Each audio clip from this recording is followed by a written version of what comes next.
YouTube. Welcome in. I'm Ecks here with Austin Howdy. and RoCkstar. What up, y'all? We're gonna follow suit with what used to be called What Culture. I don't remember their new name because they have had a brand change. They do a thing called TLC, tables, lists, and chairs.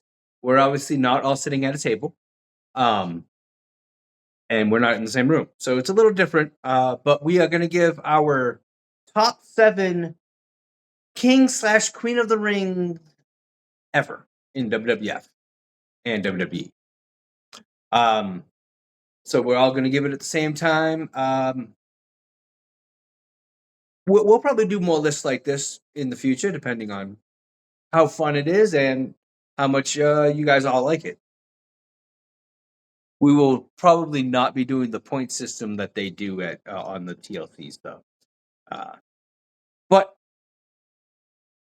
with King of the Ring coming up next weekend, I guess before we get into our lists, who do we think is going to win the King of the Ring coming up? Man, to me, I feel that Oba needs to get the push, but I feel that everyone knows it's going to be him versus Lesnar at SummerSlam, so that he's not going to get the win. So we're going to have Jay end up. I think isn't it Jay? Yeah. In it, or is it okay? I'm going to pick Jay as the winner. Somehow, maybe Brock interference. Yeah, the booking is so damn obvious to me. It should be Oba. 100%. That's who I want to win it, but Brock's going to interfere. He's going to cost him the match, and it's going to be Jey Uso. And we're going to have to live with the fact that Jey Uso is the first person to pin Oba Femi on the main roster. Second. He could win via countout, maybe. Not only that, but he'll be the second one anyways, because Brock already did it. Oh, yeah. Brock and Oba are 1-1. And right. I 100% agree. It's going to be a yeet fest at Night of Champions. They should really change the name of it. But that's a different story.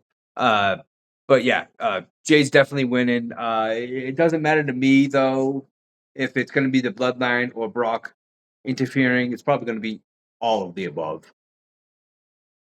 I just want Jay to defeat Cody for the title because I don't think Cody's going to lose the title. I would love for him to lose the title at Night of Champions, but I don't think he's going to. As far as the Queen of the Ring goes, it's Io Sky versus Charlotte? Or was it Liv? Liv. Okay. Liv ended up winning. Let's go, Io? I don't know. I want it to be but I think it's probably going to be Liv. Liv ain't done nothing since WrestleMania, so if they're going to try and keep her hot, it's a way to roll her out of the fridge and try to do something with her. Yeah, and see, that's the thing for me. I thought we were going to see in the finals Raquel versus Liv. That way, it would cause that friction and finally split up. What was left of the Judgment Day. But I don't know. I think I'm going to pick Liv to win. I'm picking Io because I think it's going to be Io versus Rhea. Because, they've been building that story for how many years now? Plus, like I said, I hate double champions.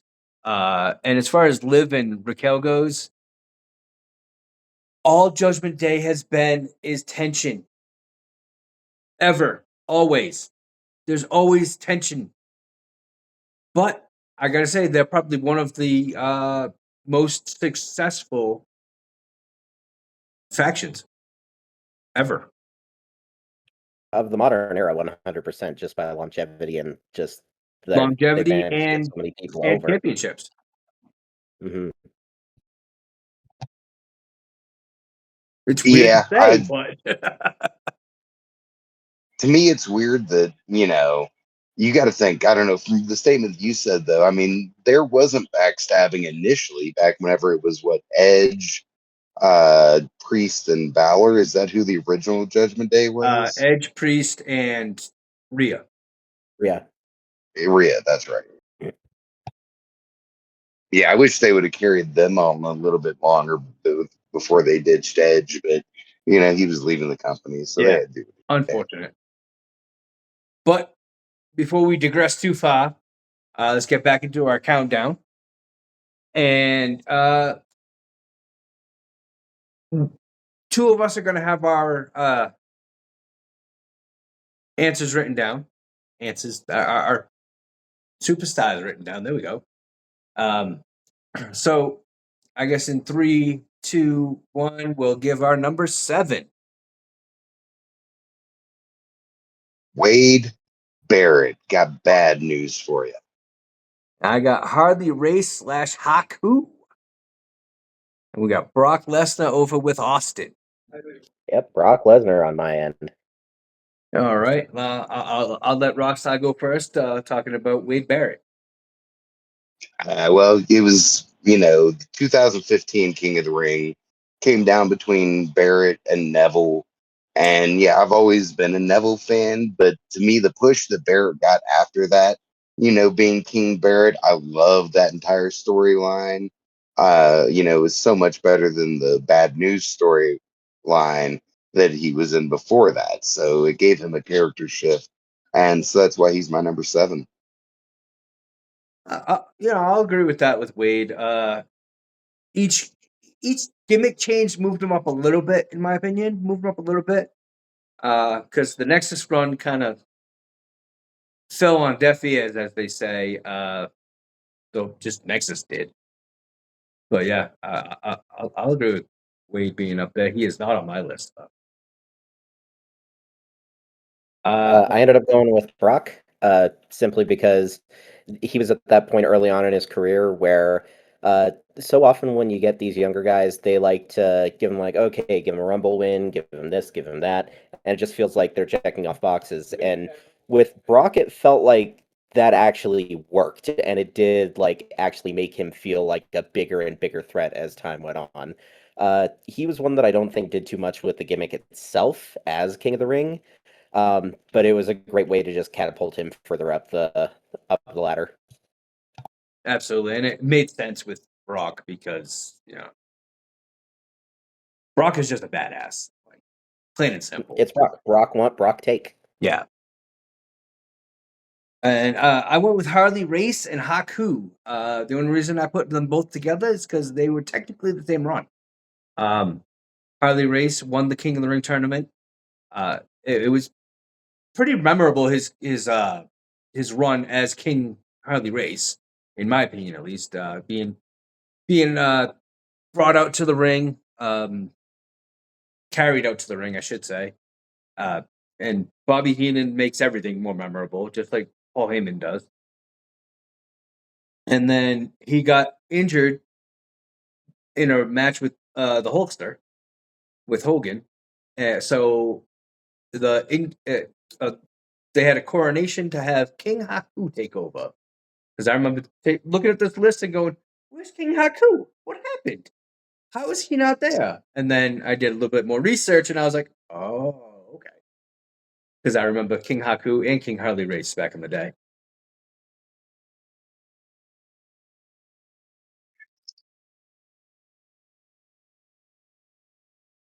All right. I think we're ready for number 6, unless you want to say something about Haku and Race. I might have one of them on my list further to come, so we'll find out. Spoilers. Harley Race is not on my list. He comes in right at number 8. Massive honorable mention. He was one of those guys that as I made my list, I was just like, oh crap, can I squeeze Harley Race in? And it could have been, he easily could have taken Brock's place at number 7. Yeah, Brock did not make my list. Brock did not make my list. I had forgot that he had won. Yeah, very forgettable as being King of the Ring. All right, but on to the next. This one might be a little controversial. Number 6 in 3, 2, 1. Kurt Angle. The King. I went with Mabel from Who? Men on a Mission. King Mabel. King Mabel. I mean, Mabel. I think all three of us have controversial. Yep. I assume Owen Hart is on both of your lists higher up. Yes. Because I mean, he definitely made something of being the king. He made himself the king of hearts. He didn't win anything. Well, I guess he technically did. He won tag team gold, but yeah, Owen Hart, memorable, but just slightly less memorable than the next few people on my list, in my opinion, at least. Yeah, Owen Hart, his King of Heart or the King of Heart run, I think that was that before he did the Blackheart gimmick, I think, or was it after? I don't remember. I don't remember Where, him being black. right after he turned on Brett, he became the Blackheart, Owen Hart. I don't remember that gimmick at all. The Blackheart, you say Blackheart, I think Shotzi as well, but I mostly think Tommaso Ciampa. Or even Natalia sometimes, or Natty as she's called now. Yeah, I believe Owen won it before he was Blackheart, but still while he was feuding with Brett. Feels like they were always feuding in some way, like even when it wasn't like their main storyline. Yeah, I think this was definitely after he kicked his leg out of his leg. Classic. I went with Kurt. Honestly, not as confident with that position at this point. Looking back at it and looking at some of the other people that didn't end up on my list, I just felt like he did a lot to make King of the Ring feel important at that point. Like the tournament itself, I think was much better than the reign that came after. Like that 2000 King of the Ring tournament was great. I mean, yeah, Kurt Angle, one of his most memorable things in WWF with his hair was going up against Shane McMahon in the King of the Ring tournament. Exactly. Yeah, that tournament was a ton of fun. Yeah, he ended up beating Rikishi in that tournament. I do remember watching the finals of that tournament, and yeah, I mean, Angle, he's just a great all around athlete. That to me, that's in the era that I wasn't really watching wrestling all that much because I, was about to graduate high school, so I was in the workforce, and we didn't have DVR or anything like that back in 2000. Yeah. I will also say that that was the last one that really felt like a proper like big tournament to me. It's the the last one that started with a round of 32. Like the fact that they were throwing that many bodies at the tournament and just like, okay, there's 32 guys and we know that like 3 of them can win, but still like it's fun to see that big of a field get narrowed down week after week. And in my opinion, I'm not a fan of the new format, the four-way match leading into the semifinals or quarterfinals, whatever it is. I preferred whenever it was the 8 or 16 or 32, whatever. I agree. And your number 6 was who again?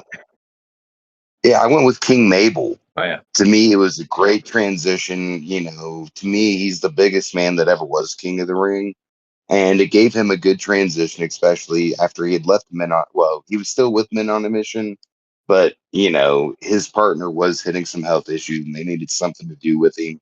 And so therefore, King Mabel was able to roll, and they've really stuck out to me as far as, his reign as King Mabel. I think the only reason Mabel didn't make my list was because of like how sloppy he was with guys like The Undertaker and Diesel, and he couldn't carry the match as well as I wanted him to. I was a big Men on a Mission fan. I was a big Mabel fan for a little while. Even before he Yeah, became Viscera and Big Daddy V. Yeah. Mabel to me is one of those guys that I'm like, in-ring quality, entertainment value, and you're just always bouncing back and forth between those 2 points. I will say that my feelings on that are colored by the fact that I was a really big Savio Vega fan growing up, so that hurt. Mhm. My favorite times of Savio was him against the Ringmaster, and when he was, he was part of the original Nation of Domination with Crush. Those are my favorite times of Savio, but I did like Savio growing up too. Same thing with Mabel. Liked him as well. All right. On to number 5. 3, 2, 1. On this one, I went with King Harley Race. There you go. I went with Owen. I went with Queen Zelina. Um, She I'll let- almost made my list. Out of the 3 women, to me, her run was the best. yeah, It was better than Naya and better than who was the other one? Jade. Charlotte Jade. or Jade? That's right, Jade. I even If my forgot list she had were one. bigger, she would have made it. She's the only woman that's actually like made anything of it. It feels like. Yeah, but I'll let Austin go first on this one. A lot of what you were saying in our last round, Owen Hart, the King of Heart, it was a great gimmick. He managed to make it not feel too goofy, but feel just goofy enough to work. And the quality of in-ring product that he was putting out, it was Owen Hart. It was always going to be good. And it felt like it was a good way to like further the storyline. The fact that his brother was the one that won it the past 2 times before that, and now he's coming in, he's taken the crown. Like it just did so much to me to further the storyline between those two. Yeah, that makes sense to me too. But Owen always made everything just a little goofy, but just goofy enough that it worked. Absolutely. And Rockstar, you had King Harley Race. No Haku? Yeah, I didn't go with Haku. I had forgotten about that till you had mentioned it. Just to me, I remember King Harley. He looked so great with that curly blonde hair and the purple royalty looking, cape and crown. And that was near the end of his career. I was a big Harley Race fan for what I do remember of him, you know, from my living, whenever I was a kid. And so it was good to see one of the old timers win before, you know. I mean, King Harley Race is the only Harley Race I know in my lifetime. Like the only Harley Race I remember was King Harley Race. So for me, he was the first king, and he was the first one to even take the crown and make it his gimmick. Yeah, I don't really remember Don Morocco, who had won the one before that, being I king of the remember him. I ring. just But don't remember him as king. yeah, And then I had Zelina, the first Queen of the Ring, as we mentioned, the only one who did anything with it. Queen Zelina. I was always a Zelina fan, and I loved that she won, being the underdog, the smallest dog in the fight, however you want to say it. And the final with her and Nia was actually amazing. What great match. Wait, was it Nia or was it Piper Niven, aka Dewdrop? It was one of um, those two.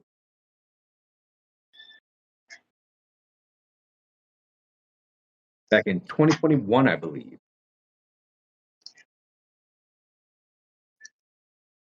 Dewdrop, she beat in the finals. On her way to the finals, she beat Tony Storm, Carmella, and then Dewdrop. So a real who's who of people who don't go by those names anymore or aren't in WWE anymore. Unfortunately, because I like Tony Storm as well. But Yeah, as we mentioned, she's the only one other than Queen Charmel, but she doesn't count because she didn't win the Queen of the Ring tournament. Right. But yeah, she's the only one that did anything with it.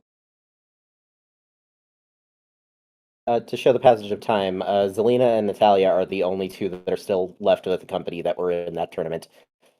Because the first tournament was Zelina Vega, Tony Storm, Liv Morgan. Oh no, Liv Morgan's still there. Carmella, Dana Brooke. Oh yeah. No. And So there still is only two left. I just got the two wrong. well, no, because Shayna Baszler. She's like a coach she now. made that appearance. Yeah, yeah.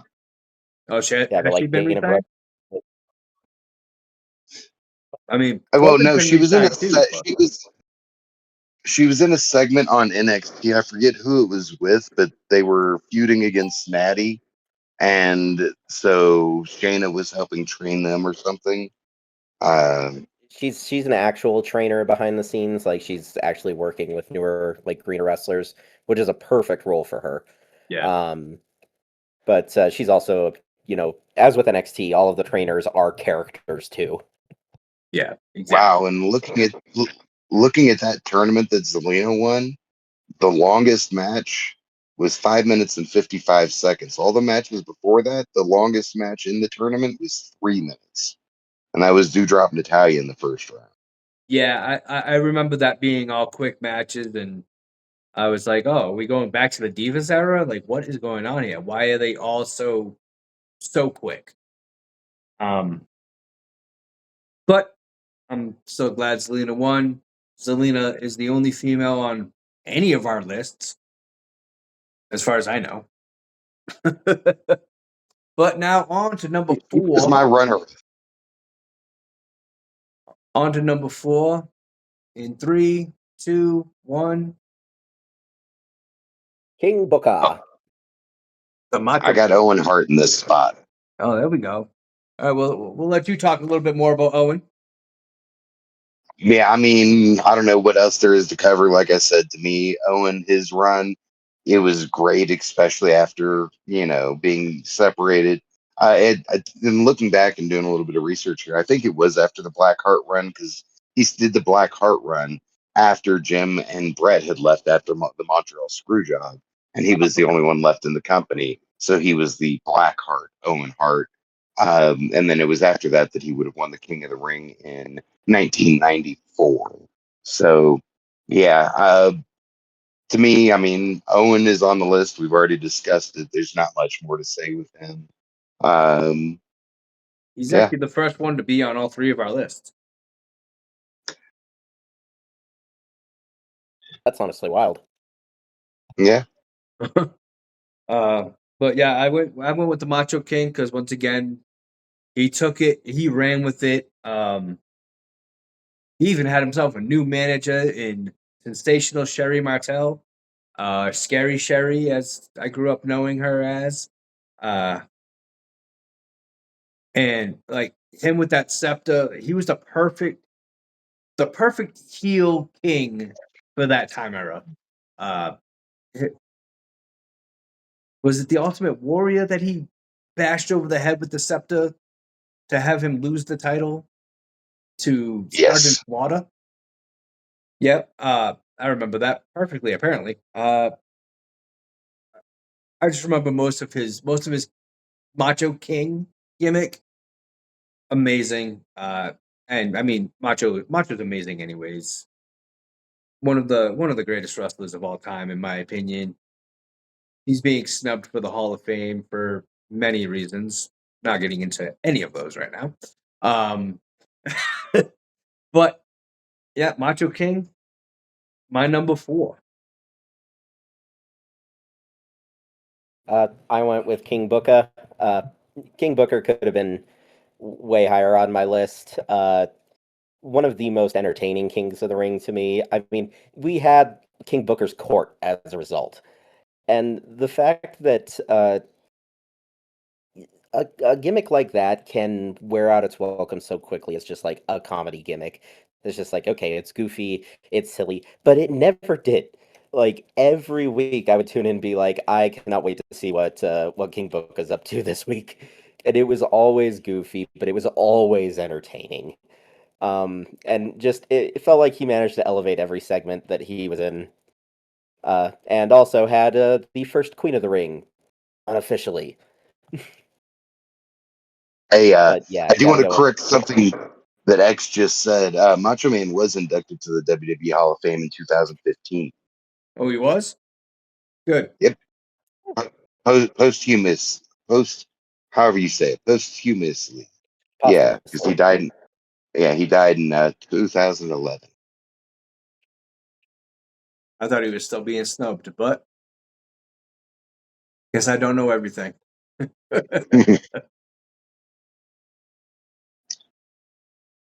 All right, so I guess we're on to number 3 now. Who did you have for your number 4, X? Macho. Macho? Okay.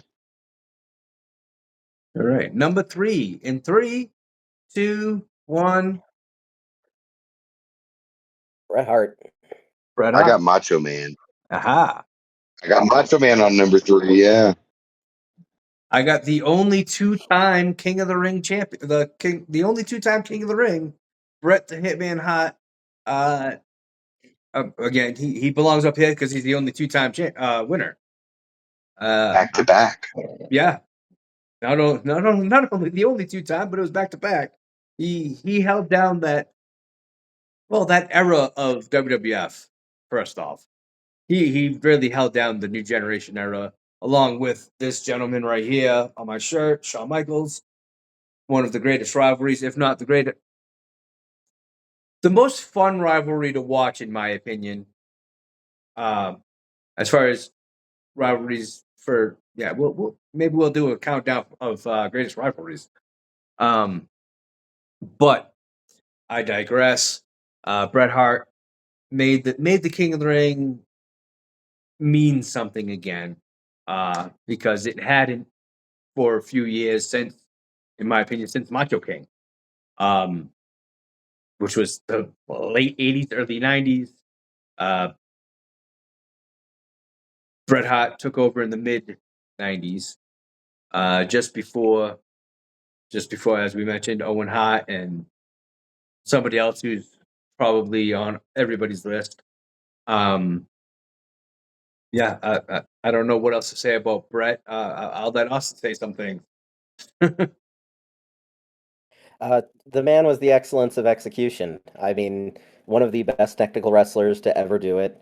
And kind of echoing off of what you said, he made it feel like King of the Ring wasn't just like, okay, it's a tourney we're throwing together and like may the best man win. It made it feel like, no, you have to get through Bret Hart to win this tournament or to really show that you're worthy of being in the presence of the king.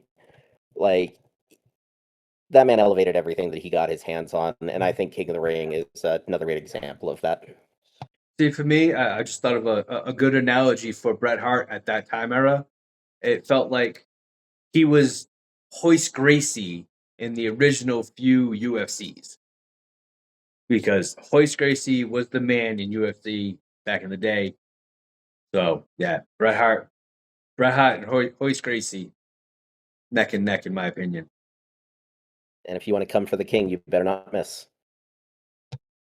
And to me, I mean, I definitely remember the finals of the second King of the Ring that Bret had. Him versus Bam Bam was a great match. I mean, I because of course going into that one, looking at the results of it, I remember I felt back then and we were going to see Bret versus Lex, in the finals of the tournament. And then whenever Yep. there was the time limit draw between Lex and Tatanka, then it was like, well, okay, is Bret going to be able to take out Bam Bam? Because to me, I loved Bam Bam all my life, one of the greatest flying big men of all time in wrestling. One of the most And, underrated superstars ever, in my opinion. yeah, so that was a great tournament for, Bret to win and sort of solidify himself as the man 1 year before the screw.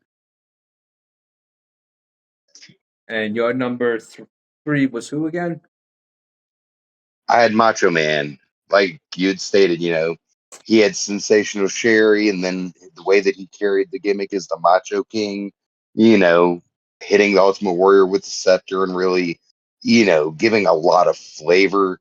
To me, he was the first real King of the Ring because Harley Race, yeah, but like you said, it was a split, between him and Haku. So therefore, to me, Macho Man was the first real King of the Ring that I remember. Yeah, that makes perfect sense to me. Now on to number 2. I'm very curious to see what you guys have for number 2 now. Number 2 in 3, 2, 1, King Booker. Oh, Macho King Booker. King. All right. King Booker. We all have the same number 1. Absolutely. Everybody Don watching Morocco, has the same it's your number moment. 1. Yeah. But I'll let Austin go first this time for the Macho King. If there's anything left to say. Macho King. The Macho King was absolutely fantastic. It showed to me just the fact that he could still go that late into his career, both in ring. He wasn't as crisp as he was back in the day, but he could be just as entertaining. The character work could be just as good. And like you guys were saying, outside of Harley Race, he was the first one to really take the King gimmick and run away with it and actually like make it into something that works. Uh, it worked so well for him to take that gimmick, and like I said, the only thing that drags it down is the fact that it was at the tail end of his career. I think if he could have gone for another couple years afterwards, maybe win it a second time a la Brett, that would have been amazing. But it just, like we've all been saying, Macho Man elevated everything, and I think he did in that case too. I gotta say though, I wouldn't consider that the tail end of his career. Maybe the tail end of his WWF run. Yeah. Because he still had everything afterwards, like the NWO and Yeah, the Mega Powers reunion, the Monster Maniacs, and all. yeah. And what do you guys say about King Booker there, RoCkstar? Yeah, I mean, to me, King Booker, the five-time world champion, I mean, it was great the way that he carried that gimmick, especially the way that him and Austin feuded after that, was great. It was a beautiful push for him, as well as, giving him the mouthpiece of Charmel, because in my opinion, Booker T was never the best on the microphone, even back in his days of Harlem Heat. To me, yeah, he was better than Stevie Ray was, but still, I wouldn't want him to give a best man speech, you know. And so to have Charmel be his mouthpiece and side piece to carry it on, it was just a great gimmick and what the King of the Ring tournament needed for the time. Absolutely. He's another one that just took it and ran with it. And King Booker. I love the fact that he just came up with a whole new gimmick. Like he wasn't the dude from Harlem anymore. He was King Booker from England or wherever he pretended to be from. And yeah, as far as him being a talker, I didn't realize how much of a not talker he was until he tried to do commentary. But yeah, and even back in the day with Harlem Heat, Hulk Hogan, we coming for you. None of us can say that. But yeah, We can, but only the once, and we'll never be on the channel again after that. But yeah, Booker T. I mean, I loved him as Harlem Heat. I loved him as the 5-time WCW champion. Hated him as King Booker, but I was supposed to. So he did his job. He did his job very well. And for now, the undisputed number 1 greatest King of the Ring ever. In 3, 1996, 2, baby. 1. Stone Cold. Yeah. Yeah, Stone Cold. I mean, yeah, his interview with Doc Hendricks after the tournament, that Austin 316 just said, I just whipped your ass. That set off the Austin 316 era, built that character to where it needed to be. And without him winning that, we would have never had the Shattered Glass. We would have never had that entire run. We would have not had the What era. We would not have had the kicking corporate ass era. That has got to be the greatest King of the Ring of all time, Stone Cold. Yeah, I mean, it doesn't matter what wrestling channel on YouTube you go on, everybody says Stone Cold Steve Austin is the greatest King of the Ring. And it is mostly because of that promo afterwards. Because, I mean, if you look through who he beat, other than Jake the Snake, does anybody remember anybody without looking it up? Probably not. I was gonna say I'm looking it up because I'm curious. Who all was in it? I do remember that, like, he was kind of beat down as well, or I think he got a bye, actually. I don't remember. But Austin had to go against Bob Holly in the first round. ooh, yeah, he definitely That's got a beat rough down one. against Hardcore Holly. But yeah, Austin 316 starts there, and the wrestling business is never the same again. Yep. And I've talked before about how, certain people being able to take the King gimmick and run for it. And the fact that Austin didn't even try because it was such a great introduction to his character that he didn't give a shit about the King of the Ring title. He didn't give a shit about the corporate title bestowed upon him. He wanted to kick his boss's ass and drink a beer. And it was that immediate disruption. Austin 316, one of the greatest promos of all time in wrestling, the greatest selling t-shirt of all time in wrestling. Only NWO and the Bullet Club come close. It launched the career of one of the most impactful wrestlers of all time, and somebody that, if we didn't have Austin as King of the Ring, we don't have the Attitude Era. Pretty much. And Or at least it looking back, what it was. do you remember how Stone Cold won the first match against Bob Holly? Submission, apparently. Wow. Yep. Second round, he ended up facing Savio Vega, won via pinfall. Then Mark Mero won via pinfall, and then Jake Roberts in the finals. In the shortest match he had of the whole tournament. It takes a 9 bad minutes. man to top out Bob Holly. Yeah. First round, 9:34. Second, 8:10. Third, 16:49. And a whole whopping 4 minutes and 28 seconds in his final match against Jake Wait, his Roberts. 16-minute match was against Savio? Mark Mero. Oh. Mark Mero, he could have been so much better. I loved his Johnny B. Bad gimmick. Absolutely. He was way better in WCW. But it gave us Sable. Yeah, and that's what killed Mark Mero, was Sable. Yeah. Brock Lesnar's wife. What was it I said earlier? Brock take.